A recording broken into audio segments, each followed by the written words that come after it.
G'day mates, Salty Pete here. As you might be aware, I'm a huge Marvel and a huge Capcom fan. So lately, I've been thinking a lot about who could be showing up in the upcoming Marvel vs. Capcom Infinite. My favorite Capcom series are Resident Evil, Darkstalkers, and Devil May Cry, and my favorite Marvel heroes are Spider-Man, Daredevil, and the Guardians of the Galaxy.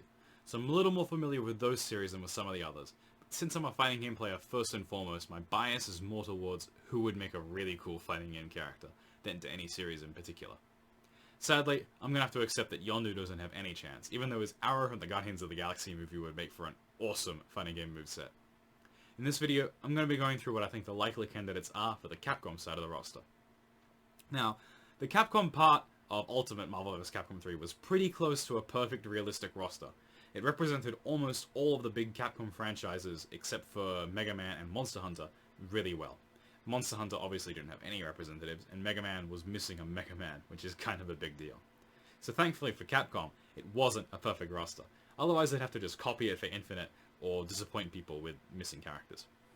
Now, obviously we're not going to get as many characters as Ultimate had, since that was an update and also had 2 DLC characters. I think we'll probably get around about what Vanilla Marvel had, so 18 characters per side. Because of that, I think the best place to start is probably the, in my opinion, easy cuts. Now, no one is an easy cut, but I think these are the first characters Capcom will probably look to. Nemesis wasn't even really that relevant when Ultimate came out, and he ended up with a really forgettable moveset. I mean, big armored punch, big slow projectile, and command grabs. So apart from his tentacles, that really could have belonged to any old big grappler. So I don't see him coming back. Jill I could see coming back, but I don't think it'll be her Marvel vs. Capcom 3 version, since that represented Resident Evil 5 Jill specifically, and Resident Evil 5 really didn't have that much long-term popularity. So if Jill does come back, I think it'll be a classic Jill, a Jill that represents more the Resident Evil series as a whole. I could see Viper getting in as DLC, but there's a lot of Street Fighter characters that Capcom would probably be more interested in pushing than her. If she had a chance of being in Street Fighter V Season 2, I definitely would say she had a chance in Infinite, but she isn't because Capcom said they're all new characters. So I don't think she'll be in. I do hope she comes back as DLC though, because she was great fun in Ultimate, and people do joke that she's a Marvel vs. Capcom 3 original for a reason. Lastly, I don't think Shenko is coming back. I love her, and I even tried to make her work for a fair while, but there's a lot of very cool, very popular Darkstalkers characters that want that spot, if they even decide to go with 3 Darkstalkers characters again. I hope they do, since the Versus games are really the only shot we get at seeing Darkstalkers characters again, but I would understand if they don't want to give 3 slots to an unfortunately dead series. Next, I think we can discuss some, well, nothing's a guarantee when it comes to Capcom, but some pretty strong guesses. I really don't think we'll ever see a Versus game without Chun-Li, since she's just as, if not slightly more, well-known than Ryu. I do hope they try a bit harder to fit her moves to a more movement-heavy game though. There's really no reason she still needs to be charged, for instance. By now, Strider has become an icon for the Versus series, and after all the fuss before Ultimate and the newest Strider game, hopefully Capcom has reached an easier agreement with Moto Kikaku, so they won't have to go through so much fuss to get him in. Similarly, Dante has also become kind of an icon, with his incredibly stylish gameplay and cool-looking combos. Devil May Cry is still one of Capcom's top-selling franchises, even after that mess with the reboot, so I'm sure we'll get Dante and not Dante. Dead Rising 4 just came out, starring Frank West, who also had a really unique and cool moveset in Ultimate, so I think we'll probably see Frank return. He was also present in TVC, and would have been in Vanilla if not for time constraints. He actually got so far into development that this is him, here, in one of the Vanilla trailers. With so many different weapons and the new vehicles in 4, there's many different ways they could take Frank, but I hope he keeps his level up mechanic, since that was really unique. Mike Hagar, aka The Mayor, is popular in 3, represents a classic Capcom franchise, and a classic Capcom archetype. I once asked a Japanese friend what they call grapplers in Japanese by saying, what do you call characters like Zangief? So I think everyone who plays fighting games is familiar with that classic Capcom pile-driving grappler style. This way, they won't need to add Geef as well. Since they added Phoenix Wright anyway, after constantly telling us, how would he even fight? And it's one of Capcom's longest consistently running franchises, I think the lawyer will return. Hopefully they make it a bit easier to get turnabout, so we can all hear that amazing theme a bit more.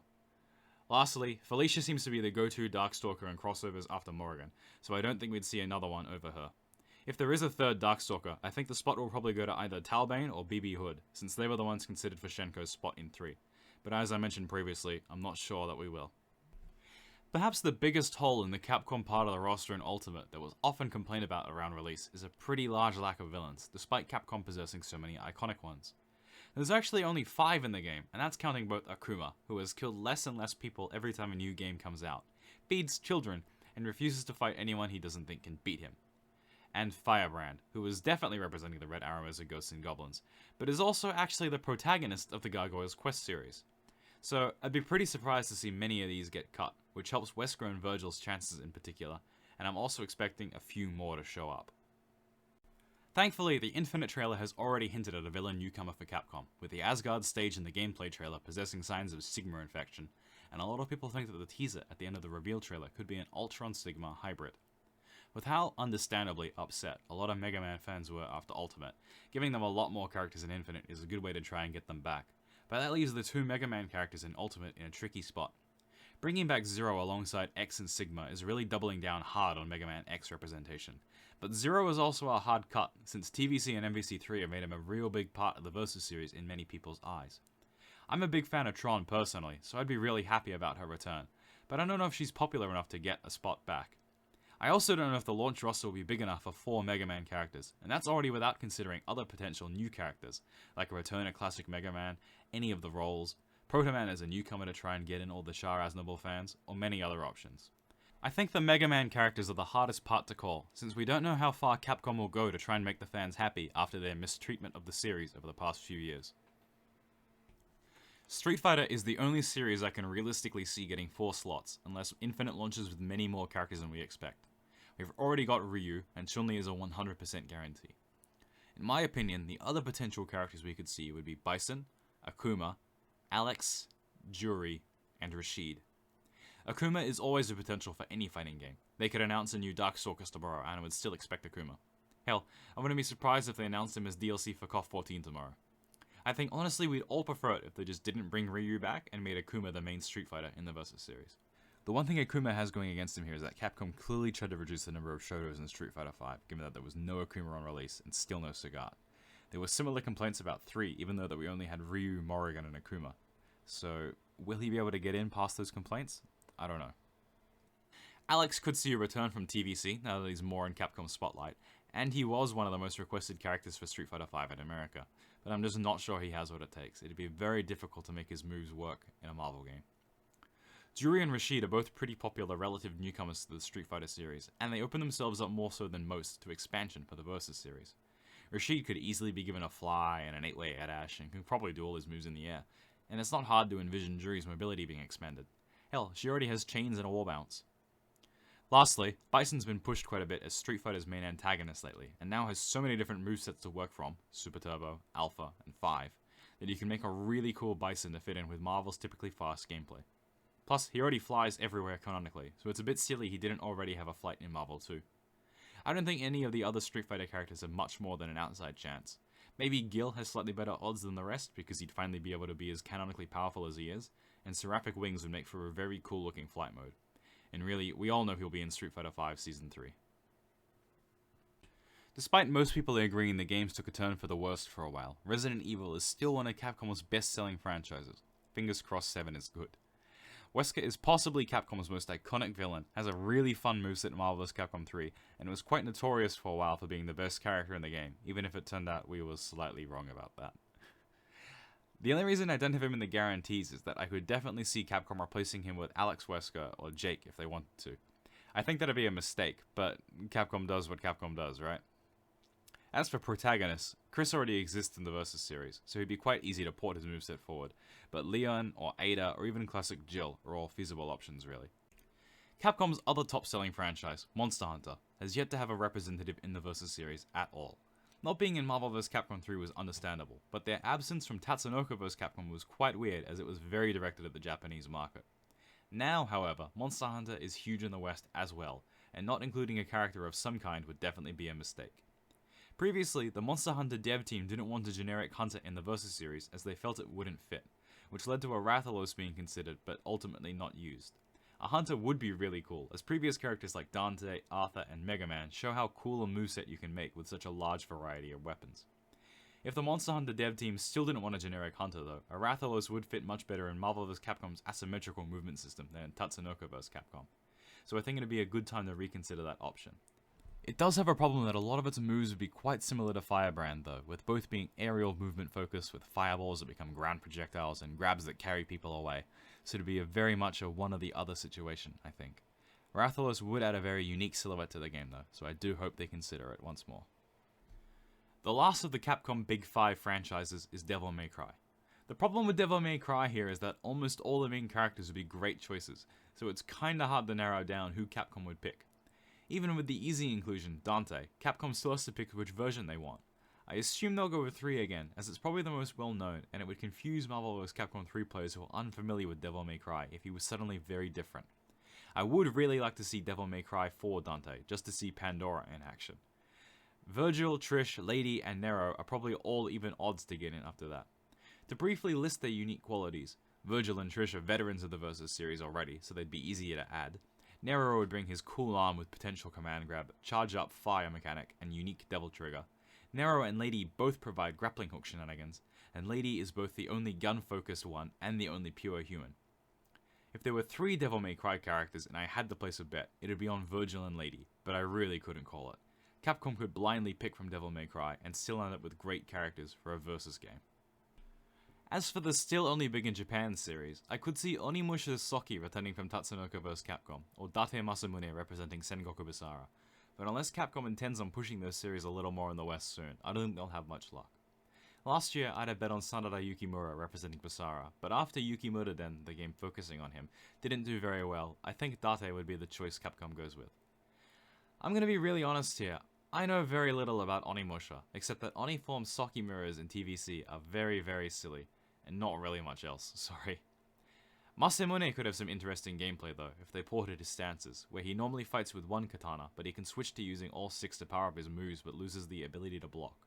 Or if they took hints from the old Axis fighting game, Sengoku Basara X, he could summon his right hand Katakura as an assist. Basara is also a very stylish game, but not quite as stylish as Devil May Cry.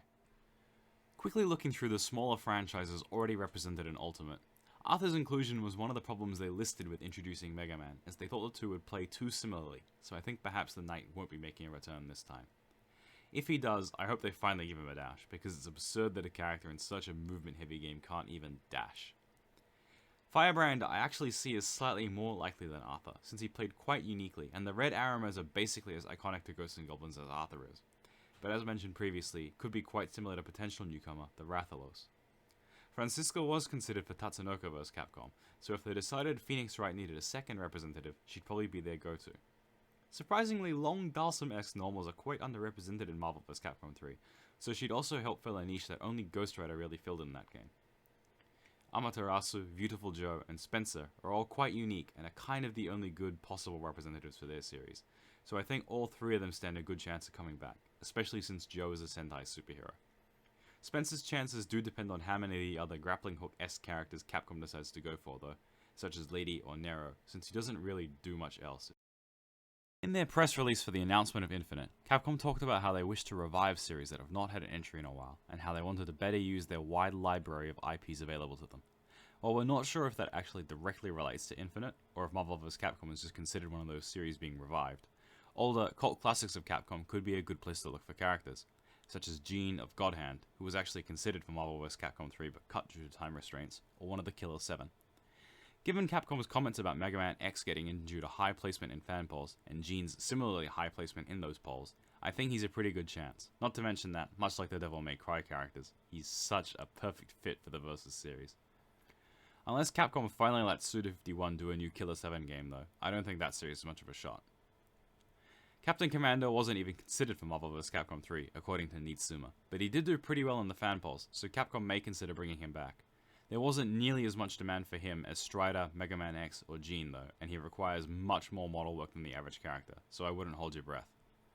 And while I can't imagine Rival Schools, or Cyberwatts, or Red Earth, or Power Stone getting a character in, I really don't think it'd be more than one across all of them, unless Capcom intends on reviving one of their series.